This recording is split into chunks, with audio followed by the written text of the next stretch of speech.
ഓഫീസാണ് നമുക്ക് licence issue ചെയ്യുന്നത്. നമ്മുടെ നാട്ടിലെ RT ഓഫീസ് എല്ലാം പോലെ ഇവിടുത്തെ വിക്രോഡ്സ് ആണ്. ഇപ്പോൾ ന്യൂ സൗത്ത് വെയിൽസ് സിഡ്നി ഒക്കെ ആണെങ്കിൽ എനിക്ക് തോന്നുന്നു സർവീസ് NSW എന്നോ അങ്ങനെ എന്തോന്ന് അവിടുത്തെ പേര്. വിക്ടോറിയയിൽ മെൽബണിൽ വിക്രോഡ്സ് എന്നാണ് പറയാം.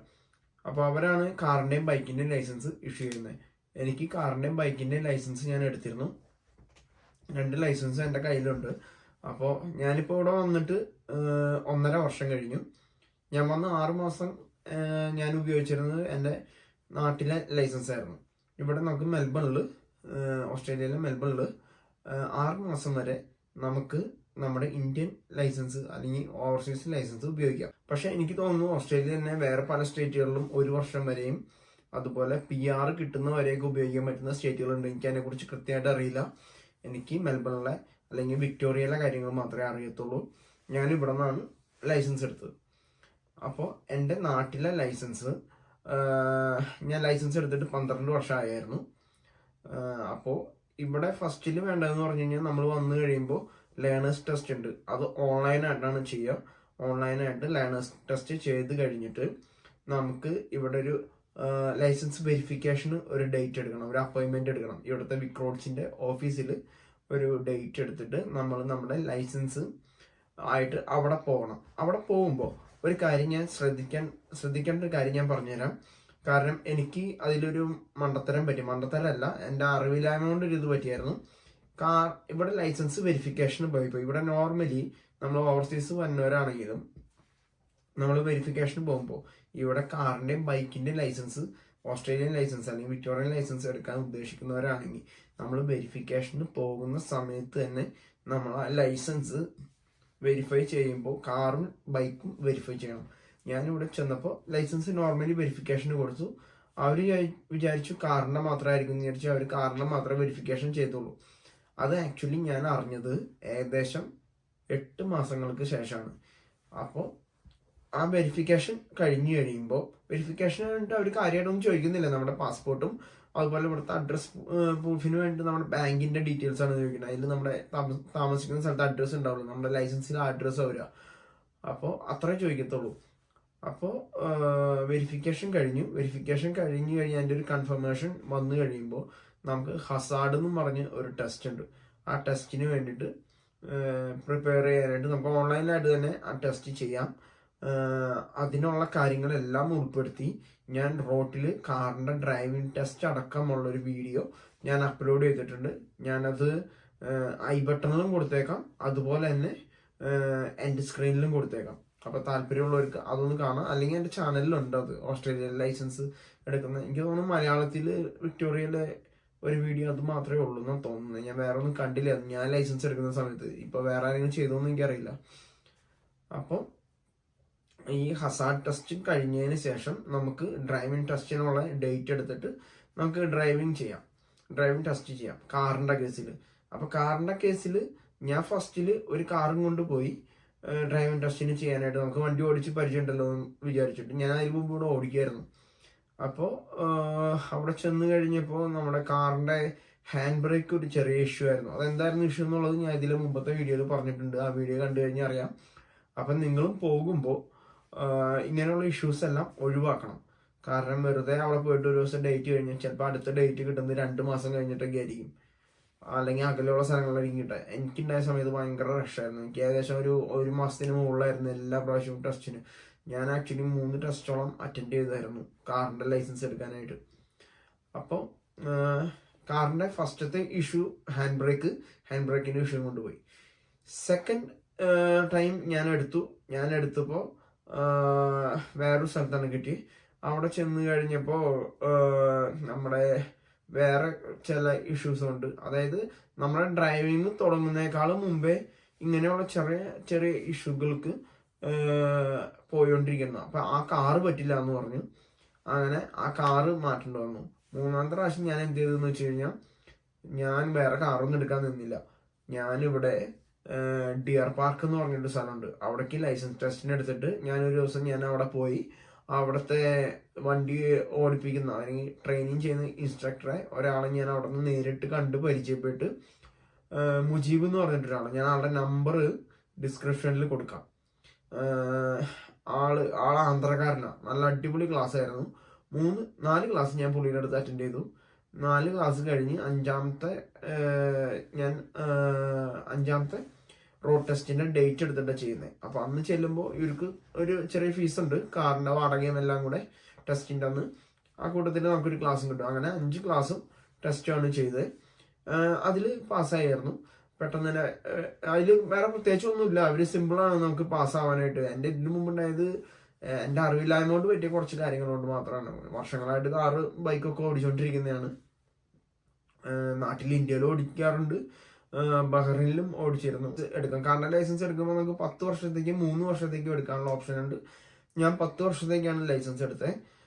ഈ 10 വർഷം കഴിയുമ്പോൾ അത് ജസ്റ്റ് പുതുക്കിയാൽ മതി. ഇപ്പൊ ചിലവരൊക്കെ എടുക്കുമ്പോൾ പൈസയുടെ കുറവിന് വേണ്ടിയിട്ട് 3 വർഷത്തേക്ക് എടുക്കും.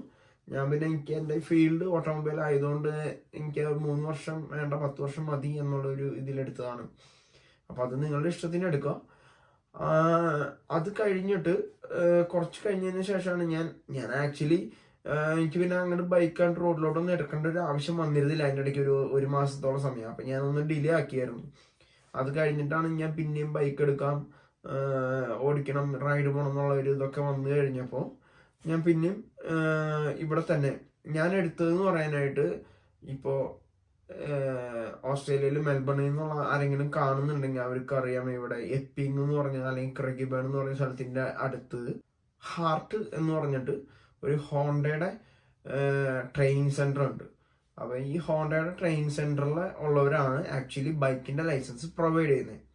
അപ്പോൾ ഈ ഹാർട്ട് എന്ന് പറയുന്ന സ്ഥലത്ത് പോയി ട്രെയിനിങ് അറ്റൻഡ് ചെയ്ത് അവിടെ നിന്നാണ് നമുക്ക് ലൈസൻസ് കിട്ടുക. അപ്പൊ അവിടുത്തെ കാര്യങ്ങൾ എങ്ങനെയാന്ന് വെച്ച് കഴിഞ്ഞാൽ, നമ്മൾ ആദ്യം പേയ്മെന്റ് അടയ്ക്കണം. പേയ്മെന്റ് അടച്ച് നമ്മൾ അപ്പോയിന്റ്മെന്റ് എടുക്കണം. അപ്പോയിന്റ്മെന്റ് എടുത്ത് നമ്മൾ ചെന്ന് കഴിയുമ്പോൾ നമുക്ക് ആ ഡേറ്റിന് നമ്മൾ അവിടെ ചെന്ന് കഴിയുമ്പോൾ നമുക്ക് അവിടെ ക്ലാസ്സുകളാണ്. ക്ലാസ്സുകൾ എന്ന് പറഞ്ഞാൽ ആദ്യം തന്നെ നമുക്ക് തിയറിറ്റിക്കൽ കുറച്ച് ക്ലാസ്സുകളുണ്ട്. റോഡിലെ നിയമങ്ങൾ, നമ്മൾ ബൈക്കിന് ശ്രദ്ധിക്കേണ്ട കാര്യങ്ങൾ ഞാനൊക്കെ വെച്ചിട്ട് അതിന് 2 ബുക്കുകളുണ്ട്. ആ ബുക്ക് എന്തായാലും വായിക്കണം, പഠിക്കണം. കാരണം ആ ബുക്കിലുള്ള കാര്യങ്ങൾ വെച്ചിട്ട് ഇതിന്റെ ലാസ്റ്റ് ഒരു എക്സാം വരുന്നുണ്ട്. കറക്റ്റ് ആ ബുക്കിലുള്ള കാര്യങ്ങളാണ് ചോദിക്കുന്നത്. ബുക്കിലുള്ള കാര്യങ്ങൾ എന്ന് പറയുന്നത് ആക്ച്വലി ഓരോ സെക്ഷനായിട്ട്, ഞാൻ ആ ബുക്ക് എവിടെയോ വെച്ചായിരുന്നു. ഓക്കെ, ആ ബുക്കിലുള്ള കാര്യങ്ങൾ എന്ന് പറയുന്നത്, അതായത് നമ്മളെ ഒരു ബൈക്ക് ഓടിക്കാൻ പഠിപ്പിക്കുമ്പോൾ നമ്മളെ ഫസ്റ്റ് സ്റ്റേജ് തുടങ്ങിയാണ് പഠിപ്പിക്കുന്നത്. ഇപ്പൊ നമുക്ക് എത്ര വർഷത്തെ എക്സ്പീരിയൻസ് ഉണ്ട്, നമ്മൾ ട്രാക്കിൽ ഓടിച്ചിട്ടുണ്ട്, നമ്മൾ ഹൈ സ്പീഡിൽ പോയിട്ടുണ്ട്, നമ്മൾ ബൈക്കിൽ സ്റ്റണ്ട് ചെയ്തിട്ടുണ്ട്. ഇതൊന്നും ഇവിടെ നമ്മൾ അറ്റൻഡ് ചെയ്യാൻ വരുമ്പോൾ ഇതൊന്നും ഇവിടുത്തെ വിഷയമല്ല. നിങ്ങൾ 20 വർഷം 25 വർഷം ബൈക്കുമ്പോൾ അഭ്യാസം നടത്തുന്നവരായാലും, പല രാജ്യങ്ങളിലും ഓടിച്ചിട്ടുള്ള, പല ടെറൈനിലും ഓടിച്ചിട്ടുള്ളവരാണെങ്കിലും ഇവിടെ വരുമ്പോൾ ആദ്യമായിട്ട് ബൈക്കിൽ കയറിയിരിക്കുന്ന ആളും നിങ്ങളും ഒരേപോലെയാണ്. അതാണ് എനിക്ക് ഫീൽ ചെയ്തത്. അപ്പോൾ നമ്മൾ ബൈക്കിൽ ഫസ്റ്റിൽ കയറി വണ്ടി നീർത്തുന്നു തുടങ്ങി. അതായത് ഫസ്റ്റിൽ വണ്ടി സൈഡ് സ്റ്റാൻഡിൽ ഇരിക്കുകയാണെങ്കിൽ നമ്മൾ ചെന്ന് ഹാൻഡിൽ ബാറിൽ പിടിക്കണം, വണ്ടീനെ നിർത്തണം. വണ്ടീനെ നിർത്തിയിട്ട് നമ്മൾ റൈറ്റ് സൈഡിലും ലെഫ്റ്റ് സൈഡിലും നോക്കണം വേറെ തടസ്സങ്ങൾ എന്തെങ്കിലും ഉണ്ടോയെന്ന്. അതിനുശേഷം നമ്മൾ വണ്ടിയിൽ കയറണം, എന്നിട്ട് വണ്ടി നിർത്തണം, എന്നിട്ട് സൈഡ് സ്റ്റാൻഡ് തട്ടണം, എന്നിട്ട് ഫ്രണ്ട് ബ്രേക്ക് പിടിച്ച് വലത്തെ കാല് ഫുട് പെഗിൽ കയറ്റി വെച്ചിട്ട് നിൽക്കണം. അതാണ് ഫസ്റ്റത്തെ സെക്ഷൻ. അത് കഴിഞ്ഞിട്ട് നമ്മൾ കീ ഓൺ ആക്കാൻ പഠിപ്പിക്കുന്നു. പിന്നെ നമ്മളെ സ്വിച്ചുകൾ എന്തിനൊക്കെയുള്ള സ്വിച്ചുകളാണെന്നുള്ളതൊക്കെ പഠിപ്പിക്കുന്നു. അത് കഴിഞ്ഞ് എങ്ങനെ ബൈക്ക് സ്റ്റാർട്ട് ചെയ്യാമെന്ന് പഠിപ്പിക്കുന്നു. പിന്നെ ക്ലച്ച് പിടിക്കാൻ പഠിപ്പിക്കുന്നു, ഗിയർ ഇടാൻ പഠിപ്പിക്കുന്നു. നമ്മൾ നോർമലി ക്ലച്ച് പിടിച്ച് ഗിയർ ഇട്ട് വണ്ടി നല്ല കൂളായിട്ട് ഓടിച്ചു പോകുന്നവരായിരിക്കും വർഷങ്ങളായിട്ട്. പക്ഷെ ഇവിടെ സ്ലോയിൽ ക്ലച്ച് വിടണം. അത് കഴിഞ്ഞിട്ട് അപ്പം നമ്മൾ ത്രോട്ടിൽ കൊടുക്കാൻ പാടില്ല. അതൊക്കെ ക്ലച്ചിന്റെ ആ ഹാഫ് ക്ലച്ച് ഫീലിംഗ് നമ്മളെ പഠിപ്പിക്കും. അത് കഴിഞ്ഞ് നമ്മൾ ത്രോട്ടിൽ കൊടുക്കേണ്ടത് പഠിപ്പിക്കും. അതായത് ഒന്നും അറിയാത്ത ഒരാള്, ബൈക്കിനെ കുറിച്ച് ഒന്നും ഓടിക്കാൻ അറിയാത്ത ഒരാളെ തുടങ്ങുന്ന പോലെയാണ് എത്ര എക്സ്പീരിയൻസ് ഉള്ള ആളും തുടങ്ങുന്നത്. അവർക്ക് എല്ലാവരെയും അവരെ ഒരേപോലെയാണ് ട്രീറ്റ് ചെയ്യുന്നത്. അതിന്റെ ഗുണം എപ്പോഴാണെന്നുള്ളത് അതിന് ശേഷം നമ്മളുടെ ബൈക്കിൽ ഓടിക്കുമ്പോൾ ഉള്ള ചില പ്രത്യേകതകൾ കൊണ്ട് നമുക്ക് മനസ്സിലാക്കാൻ പറ്റും. അപ്പോൾ അങ്ങനെയാണ് നമ്മൾ ഫസ്റ്റ് ഇയർ പഠിപ്പിക്കുന്നത്. അത് കഴിഞ്ഞിട്ട് ഫസ്റ്റ് ഇയറിൽ തന്നെ റൗണ്ട് അടുപ്പിക്കുന്നു. ഗ്രൗണ്ടിന്റെ ഉള്ളിൽ തന്നെ, നമ്മുടെ ട്രെയിനിങ് സെന്ററിന്റെ ഗ്രൗണ്ടിന്റെ ഉള്ളിൽ തന്നെ റൗണ്ട് അടുപ്പിക്കുന്നു. അങ്ങനെ റൈറ്റിലോട്ടും ലെഫ്റ്റിലോട്ടും ഓടിപ്പിക്കും. പിന്നെ 6 ആക്കായിട്ട് ഓടിക്കാനായിട്ട് ഓരോ ബോൾസ് വെച്ചിട്ടുണ്ടാവും. എന്നിട്ട് അതിൻ്റെ ഉള്ളിൽ കൂടെ പോകാനായിട്ട് പറയും. പിന്നെ ബ്രേക്കിംഗ് ഉണ്ട്, ഇത്ര മീറ്ററിനുള്ള ബ്രേക്ക് ചെയ്ത് നിർത്തണം, ഇത്ര കിലോമീറ്റർ സ്പീഡിൽ വരണം. പിന്നെ സ്ലോ റേസ് ഉണ്ട്, 10 സെക്കൻഡിനുള്ളിൽ എത്രയോ മീറ്റർ കവർ ചെയ്യണമെന്നായിരുന്നു.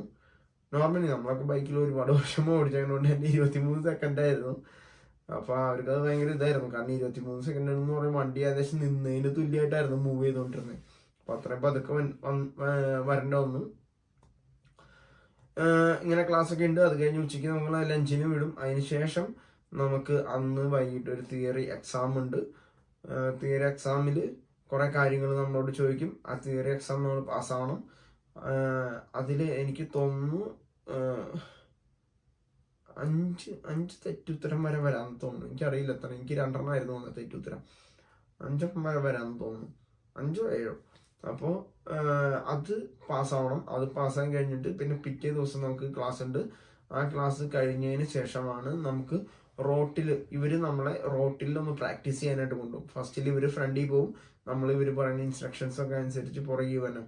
നമ്മളതിന് മുമ്പ് കുറെ കാര്യങ്ങൾ പഠിപ്പിക്കുന്നുണ്ട് കേട്ടോ. ഇൻഡിക്കേറ്റർ ഇടാനായിട്ട്, ഒരു സ്റ്റോപ്പ് സിഗ്നലിൽ നിന്ന് തിരിയണത് എങ്ങനെയാണ്, അല്ലെങ്കിൽ ഒരു ഇന്റർസെക്ഷനിൽ തിരിയുന്നത് എങ്ങനെ. അതിന് ശേഷം നമ്മൾ വണ്ടിയായിട്ട് പുറത്ത് ഓടിക്കാൻ പോയി തിരിച്ചു വന്നതിന് ശേഷം നമ്മളുടെ ക്ലാസ് കഴിയും. നമ്മൾക്ക് കുറച്ച് കാര്യങ്ങൾ കൂടി എക്സ്പ്ലെയിൻ ചെയ്യും. നമ്മൾ കർവിൽ നമ്മളെങ്ങനെ ശ്രദ്ധിക്കണം, അല്ലെങ്കിൽ റോട്ടിലൊരു കുഴി ഉണ്ടെങ്കിൽ നമ്മളെങ്ങനെ കോർണർ സ്റ്റിയറിങ് ചെയ്ത് വണ്ടി ഓടിക്കാം, ഇതൊക്കെ നമ്മളെ പഠിപ്പിക്കും. അതിനുശേഷം നമുക്ക് ലൈസൻസ് ടെസ്റ്റിനുള്ള ഡേറ്റ് എടുക്കാം. ലൈസൻസ് ടെസ്റ്റിന്റെ അന്ന് വേറെ ഒന്നുമില്ല, നമ്മൾ ഹെൽമെറ്റും ഇതൊക്കെ കൊണ്ടുപോകണം. ജാക്കറ്റൊക്കെ അവർ തന്നെ പ്രൊവൈഡ് ചെയ്യും. പക്ഷെ ഞാൻ എൻ്റെ ഓൺ ജാക്കറ്റും ഗ്ലൗസൊക്കെ കൊണ്ടുപോയായിരുന്നു. നമ്മളവിടെ ചെന്ന് കഴിയുമ്പോൾ നമുക്ക് അവർ വണ്ടി തരും. നമ്മൾ ഫ്രണ്ടിൽ പോകണം, ഇവർ പുറകിൽ വരും. പുറകിൽ വന്ന് നമ്മുടെ അസസ്മെൻ്റ് ഒക്കെ ചെയ്യും.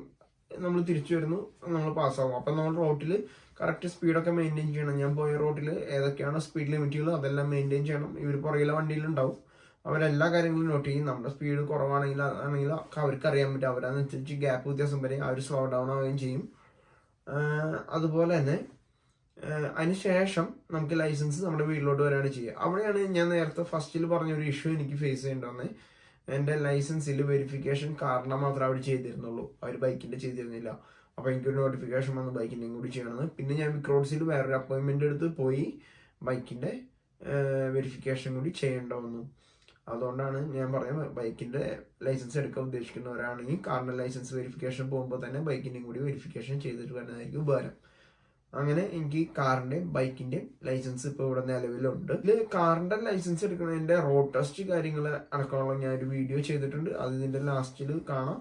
അപ്പോൾ കൂടുതൽ കാറിൻ്റെ ഡ്രൈവിംഗ് ടെസ്റ്റ് ചെയ്യാൻ താല്പര്യമുള്ളവരൊക്കെ ആ വീഡിയോ എടുത്ത് കാണുകയാണെങ്കിൽ നിങ്ങൾക്കത് വളരെ ഉപകാരപ്രദമായിരിക്കും. അപ്പോൾ ഈ വീഡിയോ ഇവിടെ കൊണ്ട് അവസാനിക്കുകയാണ്. കൂടുതൽ വീഡിയോകൾ ഇനിയും ചാനലിൽ വരും. ചാനലിലുള്ള ബാക്കി വീഡിയോകളെല്ലാം കയറി കാണാനായിട്ട് ശ്രമിക്കുക. Thank you.